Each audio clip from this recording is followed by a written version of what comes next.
For this week's discussion, we delve into the topic of size in reference to government. Is there a effective size? Can things get too large versus too small?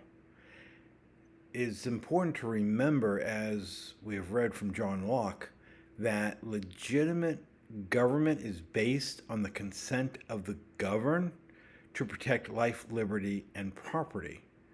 But consent of the governed, how do we know that the consent is there if size gets too large? Or if size gets too small, could it lead to a sense of intimidation? I must admit, one of the main things I kept thinking about as we delve into and looked at this topic was a course I took years ago when getting leadership in the fire department called Span of Control. Can you command too many people on an incident at a time and lose contact or touch with those individuals? Or could you have too small of a crew in which your leadership is negated by the size of the crew? And in government, I felt it was very similar to the same thing.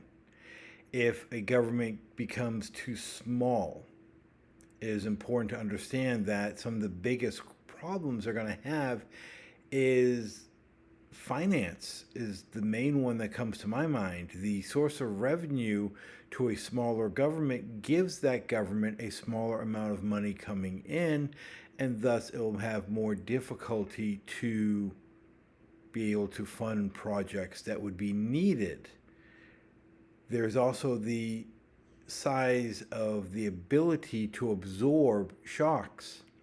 A larger government, when a crisis evolves, has a greater resource pool, whether it's people or whether it's economic or whether it's a workforce to back up that government's decisions and actions, where a smaller government would not have that ability.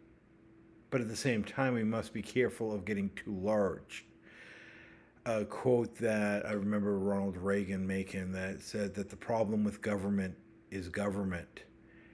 The large governments lead to red tape, sluggish movement, and in fact, a detachment that could lead to a government that no longer is in touch with the people to give the consent. One of the best areas to really delve into this as a discussion area comes back to the founding of our country, dealing with the Federalists versus the Anti-Federalists. James Madison, in Federalist number 10, talks about that as size and diversity grows, it is harder for single factions to dominate. So if we have a larger government, then these factions, these partisan groups that are in agreement with the majority, will have less of an ability to force their will on people. And that the stability they receive is linked to the scale. And for that, not only do we see that in Federalist 10, but we also see reference to it in 51.